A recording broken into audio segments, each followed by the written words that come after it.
And welcome to the educational world of ignited minds. हम पढ़ रहे हैं class 10th subject science which is based on the NCERT syllabus. हम start कर चुके हैं चैप्टर 6 लाइफ प्रोसेसेस। इसमें हम न्यूट्रिशन टॉपिक कंप्लीट कर चुके हैं और अब हम स्टार्ट करने वाले हैं respiration. So now we are starting from part 6 respiration in human beings. इसमें जो हम टॉपिक्स कवर करने वाले हैं वो है types of respiration, breakdown of glucose and human respiratory system. अब हम स्टार्ट करेंगे from the respiration in human beings. Respiration को 2 स्टेजेस में डिवाइड किया गया है। वो स्टेजेस हैं external respiration and internal respiration. External respiration में जो प्रोसेस आती है उसे हम कहते हैं ब्रीदिंग प्रोसेस, और इंटरनल रेस्पिरेशन में जो प्रोसेस होती है वो होती है सेलुलर रेस्पिरेशन। यानी कि इस प्रोसेस में आपके इंटरनल ऑर्गन्स, सेल्स, टिश्यूज ये सभी इन्वॉल्व होते हैं। इंटरनल रेस्पिरेशन को 2 पार्ट्स में डिवाइड किया गया है, aerobic and anaerobic respiration. Aerobic respiration means in the presence of oxygen and anaerobic respiration means in the absence of oxygen। यहाँ पे अब हम थोड़ा सा डिटेल में स्टडी करेंगे external respiration and internal respiration. तो एक्सटर्नल रेस्पिरेशन का मतलब होता है the intake of oxygen from the atmosphere and release of carbon dioxide. यानी बहुत ही नॉर्मल प्रोसेस है ब्रीदिंग की, जिसमें आप अपने नॉस्ट्रिल्स के थ्रू ऑक्सीजन को लेते हैं और कार्बन डाइऑक्साइड को रिलीज कर देते हैं एटमॉस्फेयर में। तो इस प्रोसेस को हम कहते हैं द ब्रीदिंग प्रोसेस और द एक्सटर्नल रेस्पिरेशन। सेकंड है इंटरनल रेस्पिरेशन और सेलुलर रेस्पिरेशन।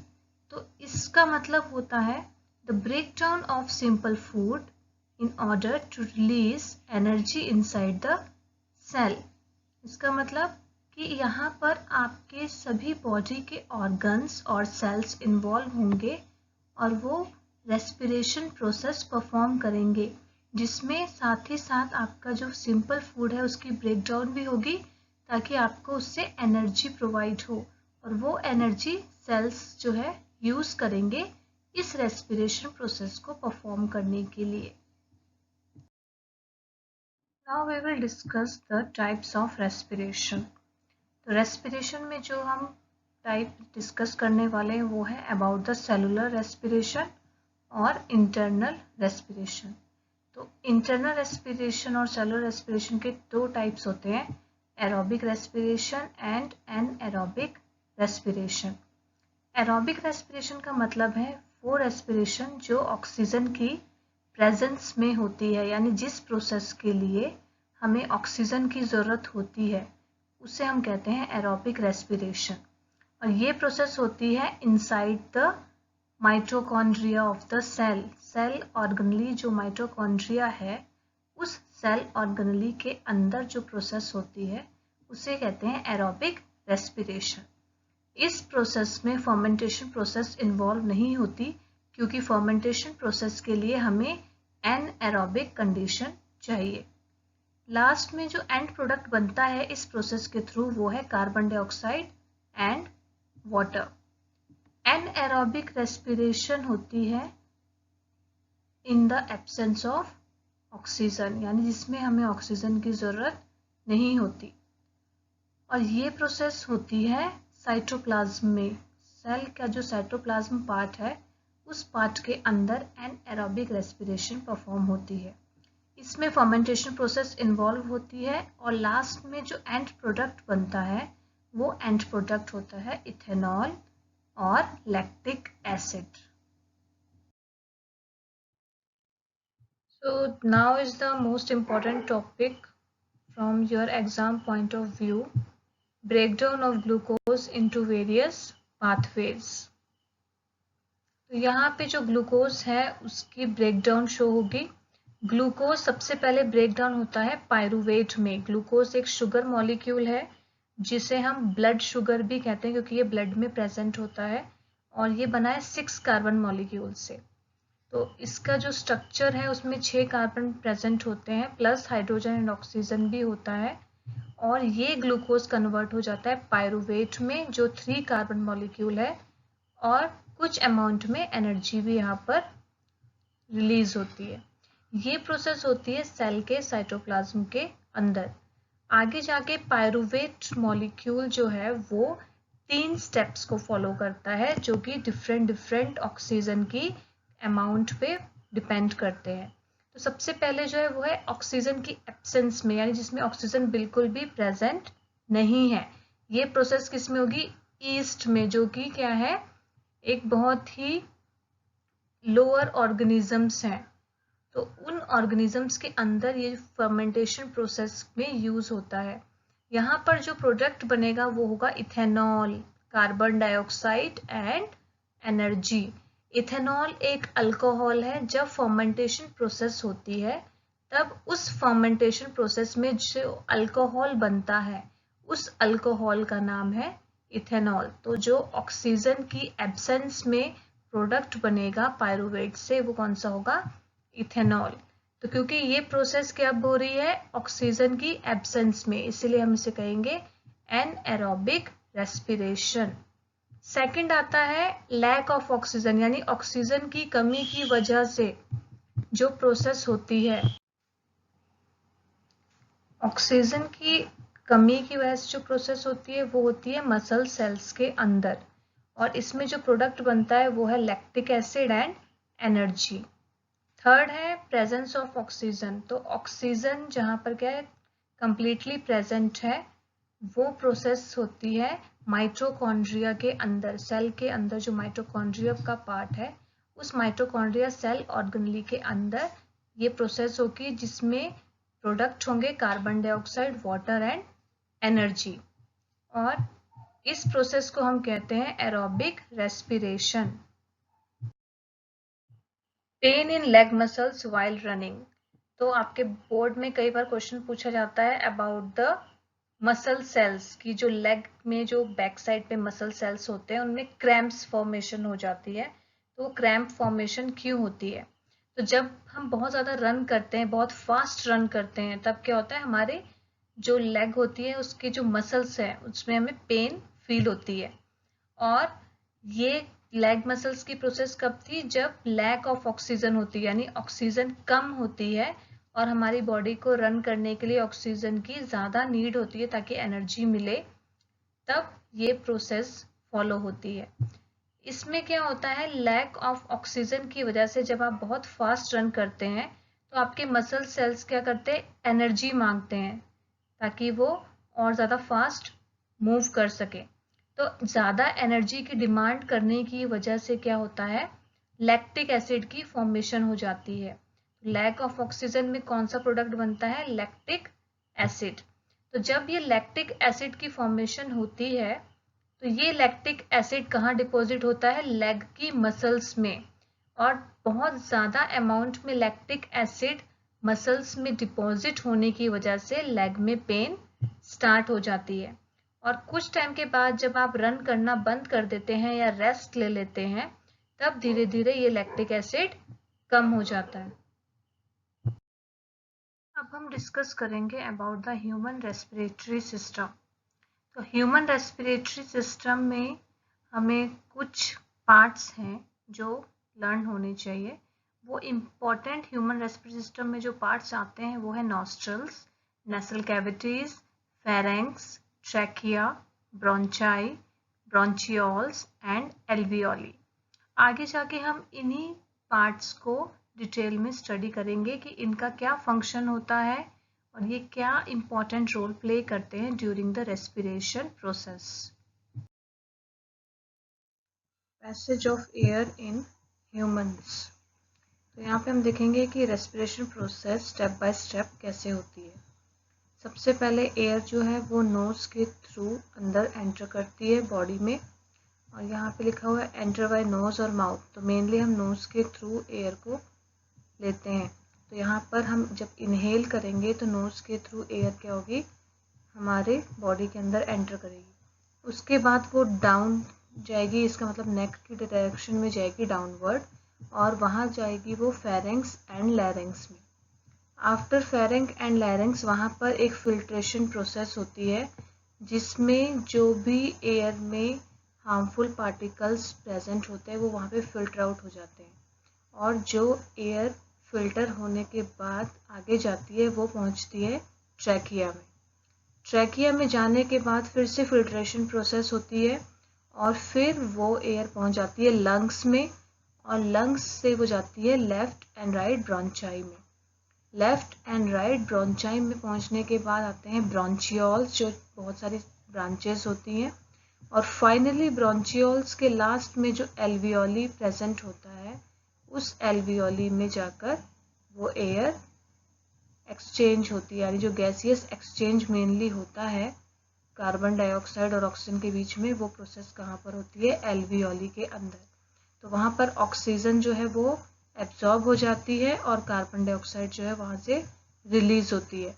तो जब हम ये पूरी प्रोसेस करते हैं तब हम ऑक्सीजन इस प्रोसेस के थ्रू लेते हैं, और एल्वियोली से जो रिवर्स प्रोसेस जाती है वो होती है कार्बन डाइऑक्साइड। और एल्वियोली में पहुंचने के बाद लास्ट में जो ऑक्सीजन है वो कहाँ चली जाती है? ब्लड कैपिलरीज में, और पूरी बॉडी में वो ऑक्सीजन स्प्रेड होती है। इसके अलावा आपको जो और पता होना चाहिए वो है अबाउट द हेमोग्लोबिन। तो हेमोग्लोबिन एक रेस्पिरेटरी पिगमेंट है जो हेल्प करता है रेस्पिरेशन में ह्यूमन के अंदर। तो ह्यूमंस में जो रेस्पिरेटरी पिगमेंट होगा उसका नाम है हेमोग्लोबिन। हेमोग्लोबिन किस में हेल्प करेगा? ऑक्सीजन को कैरी करने में, यानी जो ऑक्सीजन है वो डिफरेंट पार्ट्स में बॉडी के किसके थ्रू जाता है? हेमोग्लोबिन के थ्रू। कि हेमोग्लोबिन कहाँ प्रेजेंट है? आपके आरबीसीज में, रेड ब्लड सेल्स में। तो और वो रेड ब्लड सेल्स है आपके ब्लड। तो जो ब्लड है उसके अंदर हेमोग्लोबिन प्रेजेंट होता है और वो ऑक्सीजन को कैरी करता है ताकि आपके बॉडी के सभी पार्ट्स को ऑक्सीजन प्रोवाइड हो, और कार्बन डाइऑक्साइड को वो वहाँ से क्या करता है? रिमूव कर देता है। कार्बन डाइऑक्साइड जो है वो ज़्यादा सॉल्युबल है एज कम्पेयर टू ऑक्सीजन। तो यहाँ पर क्या है कि जो कार्बन डाइऑक्साइड है वो वाटर में क्या होता है? बहुत इजीली सॉल्युबल हो जाता है, ऑक्सीजन इतनी जल्दी सॉल्युबल नहीं होता। इसीलिए जो कार्बन डाइऑक्साइड हमारी बॉडी में प्रेजेंट होता है वो किस में होता है? डिजॉल्व्ड फॉर्म में। ऑक्सीजन डिजॉल्व्ड फॉर्म में प्रेजेंट नहीं होता, वो गैसियस फॉर्म में होता है। लेकिन कार्बन डाइऑक्साइड किस फॉर्म में होता है? डिजॉल्व्ड फॉर्म में बॉडी के अंदर प्रेजेंट होता है, इसीलिए वो इजीली ट्रांसपोर्ट भी हो जाता है डिजॉल्व्ड फॉर्म में।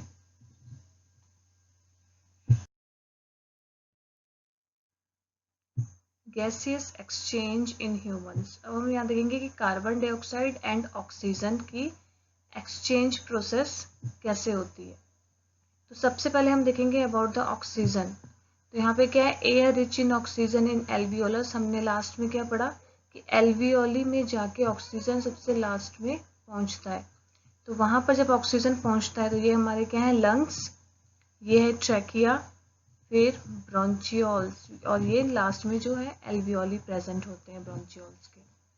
तो यहाँ पर जो एल्वियोली में जब वो ऑक्सीजन पहुँच जाती है, आगे इनका काम क्या है एल्वियोली का? कि बाकी पूरी बॉडी के पार्ट्स तक उस ऑक्सीजन को स्प्रेड करना। तो यहाँ पर ये ऑक्सीजन के जो मॉलिक्यूल्स हैं ये कहाँ चले जाते हैं? आरबीसी के साथ, रेड ब्लड सेल्स के साथ जाकर अटैच हो जाते हैं, और ये जो आरबीसी है ये पूरी बॉडी में क्या हो रहा है? फ्लो हो रहा है ब्लड के थ्रू, ट्रांसपोर्ट हो रही है ब्लड के थ्रू। तो जब वो ब्लड पूरी बॉडी में फ्लो करता है तो ये जो ऑक्सीजन मॉलिक्यूल्स इस आरबीसी के साथ अटैच हैं, ये ऑक्सीजन मॉलिक्यूल्स कहाँ चले जाएंगे? सभी बॉडी के डिफरेंट ऑर्गन्स तक पहुँच जाएंगे, और वहाँ पर उन सभी ऑर्गन्स को क्या मिल जाएगी? ऑक्सीजन मिल जाएगी। उसके बाद आता है कार्बन डाइऑक्साइड। तो जैसे ही ऑक्सीजन ऑर्गन्स तक पहुंच जाती है, उसके रिवर्स में जो कार्बन डाइऑक्साइड के मॉलिक्यूल्स हैं, वो कार्बन डाइऑक्साइड के मॉलिक्यूल्स जो ऑर्गन्स हैं वो रिलीज करते हैं, और वो कार्बन डाइऑक्साइड किस फॉर्म में है? डिजॉल्व्ड फॉर्म में। तो वो कार्बन डाइऑक्साइड के मॉलिक्यूल्स यहाँ से बाहर निकलेंगे और इन्हीं आरबीसीज के साथ अटैच हो जाएंगे।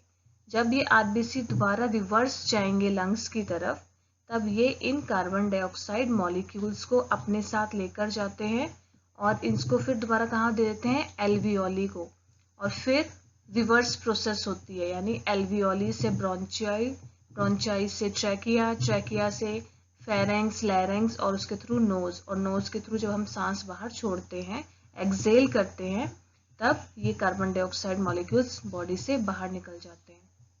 तो यहाँ पर ये प्रोसेस को फ्लो चार्ट के फॉर्म में दिया हुआ है। सबसे पहले हमने ऑक्सीजन ली एल्वियोलिस के थ्रू, उसके बाद वो ऑक्सीजन कहाँ पहुँच गई, ब्लड में, थ्रू द ब्लड वेसल्स, यानी आर्टरी, वेन्स, कैपिलरीज के थ्रू वो ब्लड तक पहुँच गई। वहाँ पर जाकर ऑक्सीजन किसके साथ बाइंड हो जाती है, आरबीसीज के साथ। तो आरबीसी के साथ जब ऑक्सीजन बाइंड हो गई तो ऑक्सीजन जो है वो आगे कहाँ पे चली जाएगी, बॉडी के डिफरेंट टिश्यूज एंड ऑर्गन्स तक वो स्प्रेड हो जाएगी। और इसी का रिवर्स जो है वो प्रोसेस है अबाउट द कार्बन डाइऑक्साइड। इसमें क्या होगा, कार्बन डाइऑक्साइड जो है कहाँ से आ रहा है, यहाँ से उल्टा, जहाँ तक हमारी ऑक्सीजन पहुंची वहां से हम कार्बन डाइऑक्साइड की प्रोसेस स्टार्ट करेंगे। यानी जिस टिश्यूज और ऑर्गन्स जो थे वो जहाँ पे उन्होंने ऑक्सीजन ली वहां से अब कार्बन डाइऑक्साइड रिलीज होगी। जैसे यहाँ पे इस ऑर्गन में हुआ है, यहाँ पे ऑक्सीजन मॉलिक्यूल्स जो हैं वो यहाँ पर क्या हो रहे हैं, अटैच हो रहे हैं, वहां तक पहुंच रहे हैं, और उसके बदले में कार्बन डाइऑक्साइड जो है ये ऑर्गन्स रिलीज कर रहे हैं। तो यहाँ से टिश्यूज और ऑर्गन से कार्बन डाइऑक्साइड रिलीज होगी, फिर वो कहाँ चली जाएगी, ब्लड के अंदर, ब्लड में वो आरबीसी के साथ जाके अटैच हो जाएगी। कार्बन डाइऑक्साइड किस फॉर्म में प्रेजेंट होती है, डिजॉल्व फॉर्म में प्रेजेंट होती है ब्लड में, और फिर वो कहाँ पहुंच जाएंगे, एल्वियोलर सैक में, और एल्वियोलर सैक से वो नॉस्ट्रिल्स के थ्रू बाहर निकल जाएंगे। तो ये पूरी प्रोसेस है about the gaseous exchange in humans. The end of the part 6 respiration. अब हम प्रैक्टिस वर्क देखेंगे जिसमें हम डिफरेंट क्वेश्चंस को स्टडी करेंगे। तो सबसे पहले क्वेश्चन नंबर 1 है, differentiate between respiration and breathing. Briefly explain the breakdown of glucose into various pathways with the help of a flow chart. Name the parts involved during human respiration process. What is hemoglobin and what is its role? Describe the step-by-step process of respiration in humans. And how does gaseous exchange takes place in humans? तो ये सभी questions बहुत important है आपके exam point of view से, और इसमें एक ग्लूकोज की ब्रेकडाउन एरोबिक में कैसे होती है, एनारोबिक में कैसे होती है, और लैक ऑफ ऑक्सीजन में क्या बनता है, ये सभी आपको अच्छे से लर्न होने चाहिए। साथ ही साथ हेमोग्लोबिन की इंपॉर्टेंस क्या है, एंड गैसियस एक्सचेंज प्रोसेस कैसे होती है, और रेस्पिरेशन की प्रोसेस स्टेप बाय स्टेप कैसे होती है, नॉस्ट्रिल से एल्वियोली तक and reverse alveoli to nostrils. तो आपको बस इतना याद रखना है, जब नॉस्ट्रिल से एल्वियोली की तरफ आएंगे तो ऑक्सीजन आएगी अंदर, और जब एल्वियोली से वापस नॉस्ट्रिल की तरफ जाएंगे तो कार्बन डाइऑक्साइड रिलीज होगी। For more videos, please subscribe the channel and also like and share with your friends so they can also learn these topics. And please note down the notes and the flow charts on your notebooks so you can learn these terms during your exam. Thank you for being a fantastic learner and keep learning.